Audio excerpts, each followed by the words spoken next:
Morning math. Good morning, nerds. What's up? It's 10:13 in the morning on this lovely 9th day of April 2024. It is 65 degrees and sunny here at Site B. Hopefully you all survived yesterday's eclipse madness. And if you got superpowers, let me know. All right. Thanks to Ben from Questing Beasts for posting this. We have numbers, math, business, yawn. So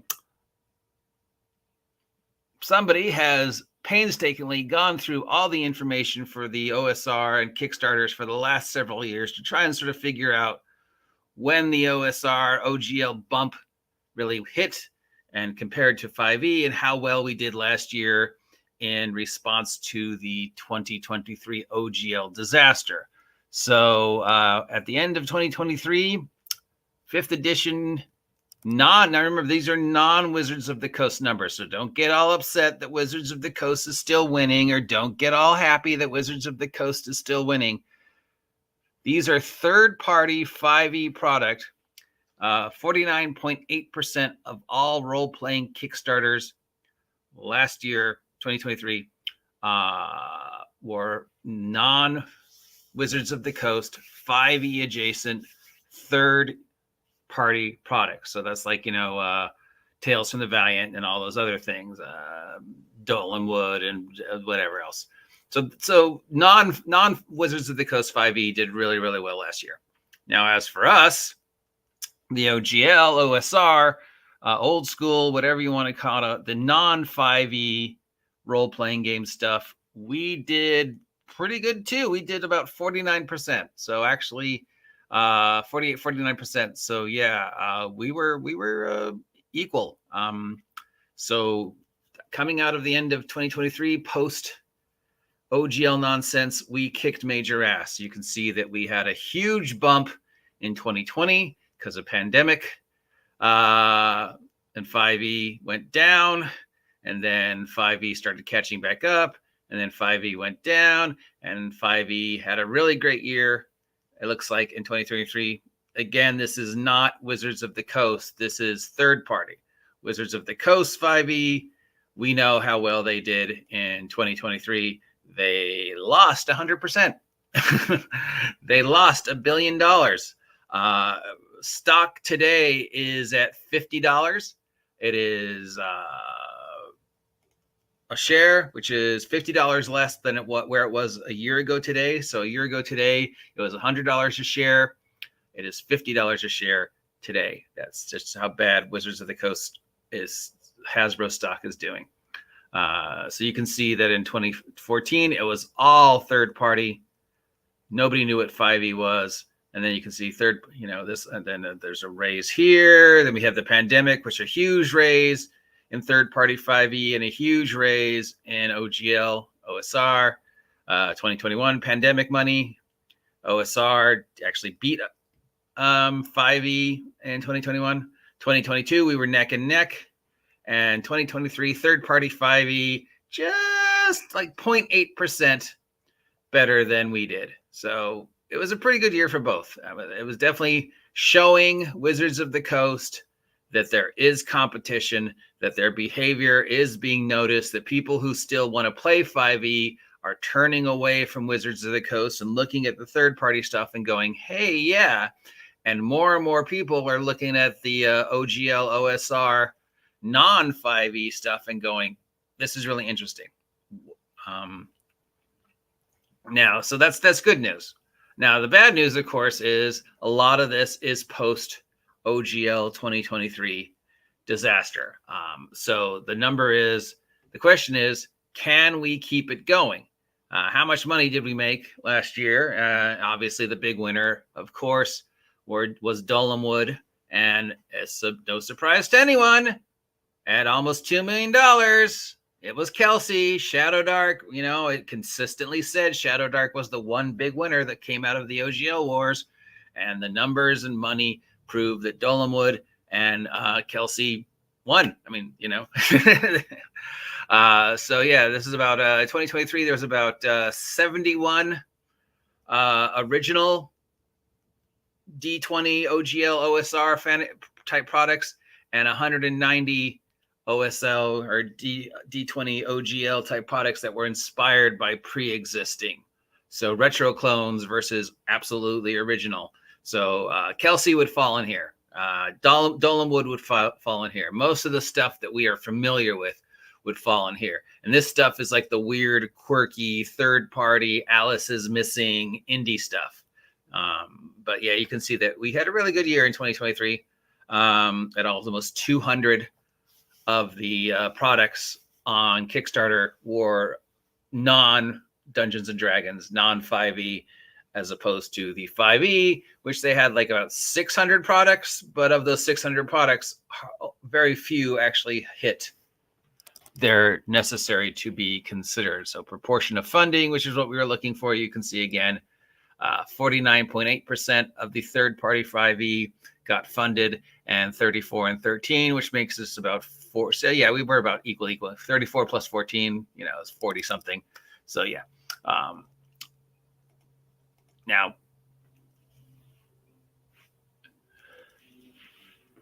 okay, so we're going to keep talking about math and numbers and speculating for the future, so which means you know what time it is.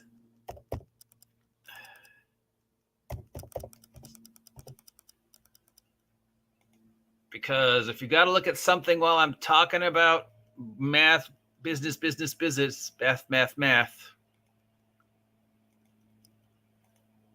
Kittens! Unless Steve's around. Then I put Steve on camera, but he isn't. Okay. So, of course, the big question going into September of 2024 is, can the OGL keep going? Can we beat the juggernaut of Wizards of the Coast D&D? Is the market for 5e third party and not Wizards of the Coast D&D? Will D&D fade away and die after 2024? Will the OGL fade away and die after OGL 2024? What the fuck is the OSR even anymore and the OGL anymore? Does that word even mean anything? So that's the big thing. Now, a lot of people, unfortunately, were going to be disappointed because they really thought that the OGL thing was going to have a lasting effect on D&D. And while it did, I mean, we cost them $1 billion in the short one. But unfortunately, in the long run, they're still doing okay. Yeah, they're bleeding money, but they're not bleeding the kind of money we all hope for. And part of that problem is a lot of the people who said, I'm never doing D&D ever again, I'm never doing 5e ever again, went right back and kept doing it, So we were really all united against, Project Black Flag and all the other things. But then, yeah. So that's kind of sad. I think we all sort of hoped that we would be more relevant. But I think we all kind of secretly knew that all the people who claimed they were backing us at the beginning of January last year were going to, peter away. And the few people that remained, yeah, we're still like OGL, third party, whatever, but we're also constantly chewing each other up. We haven't united against anything. Mostly we're still divided into all our teeny little groups, and all our teeny little groups are continuing to snipe each other. And Group A tells you that Group B sucks, and Group B tells you Group A sucks. So that's constantly that infighting, that toxicity isn't going to go away. Well, that's part of the problem. While 5e, third-party 5e is united. They're all like, let's make 5e product that's better than Wizards of the Coast 5e product. You had 600 different people go, I can make a 5e product that's better than Wizards of the Coast. And of those 600, 47% of them made their mark. So that's great news for 5e fans. It's not great news for Wizards of the Coast. I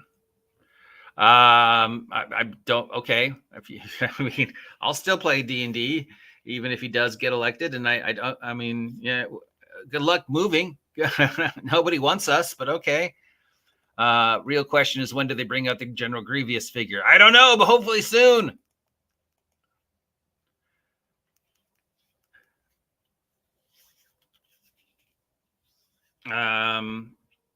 Yes. yeah, it does suggest that Hasbro is maybe not as dumb as we think they are. I've constantly said that it feels like Hasbro's policy with Wizards of the Coast is to give them enough rope. They have that 2027 sort of Damocles is still hanging over Wizards of the Coast's head, that you have 5 years to make X amount of money, or else warning is still hanging over their head. And Wizards has even said so when they were first talking about 2024 D&D. They repeatedly said, we have a 5-year story. So, they've told us that as far as they are concerned, they have 5 years to make 2024 D&D a viable, or else. We've only got a 5-year story. They said that more than once.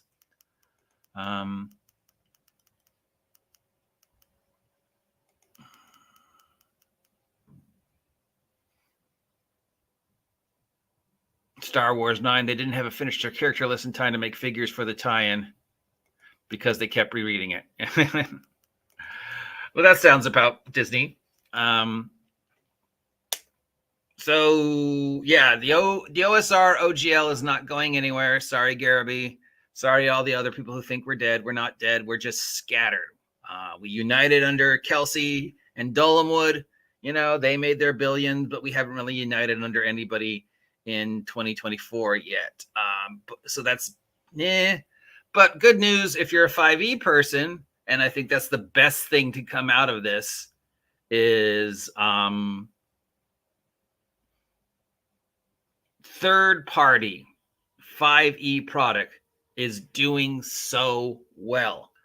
That means there are dozens and dozens of the 5e sparkle trolls, as you guys all call them, across the world who are going more and more every day, looking at Wizards of the Coast and going, you stuck. Looking at these other smaller, bigger companies, whether it be Cobalt or somebody else, and going, wow, you're doing 5e better than they are. And the general interweb populace is very much pro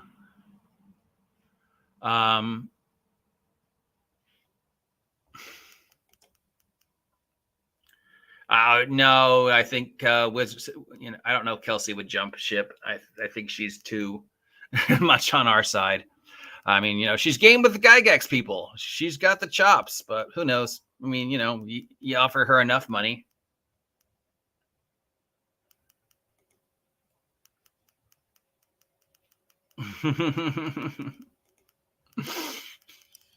So yeah, interesting numbers. I've posted the links if you want to go through the math yourself.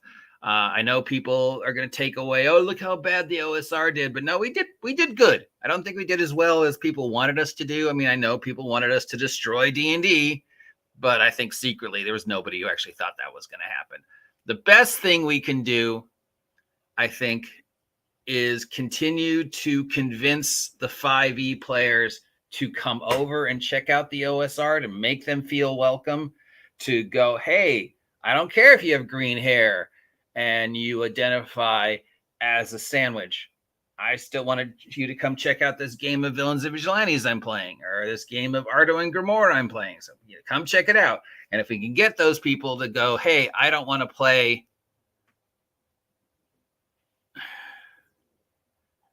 D&D 5e because here's the exact same game better, or here's a completely different game that does what I really want it to do, and 5e isn't doing that for me. So that's how we're gonna beat 2024 D&D. That's how we're gonna kill Wizards of the Coast. That's how Wizards of the Coast is gonna fail to meet that 2027 doom date. It's not by telling 5e players you're not welcome at our table. It's by telling them, look, this is better than Wizards of the Coast, and we will treat you better than Wizards of the Coast treats you. If you really want to kill Wizards of the Coast, we've got to get those 5e players that are still loyal to Wizards of the Coast 5e, and then move them to the third-party 5e shit, which is consistently better. I mean, say what you will about Tales of the Valiant, but it's better than 5e. It's 5e better. I still need to see what this 4D play is like because I keep hearing about it, but I guess there's probably a video I could watch and then I could probably just go, oh, I've already done that. And then, yeah, so just you can immerse, you can tell the story, you can be the half demon, you know, at our table.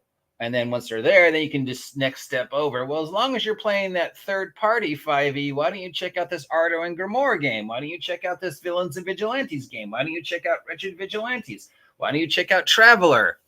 Stuff like that. But anyways, yeah, that's, you know, boring business, numbers. I just thought it was interesting, so I put it up.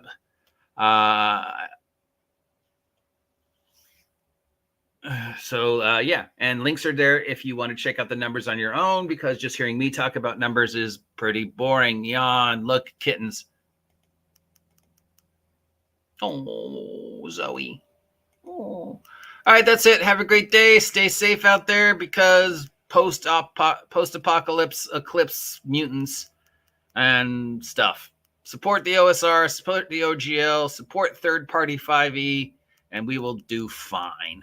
I mean, we're definitely going to do fine in 2024, 2025, once people see how bad 5e is. See you later. Get off my land.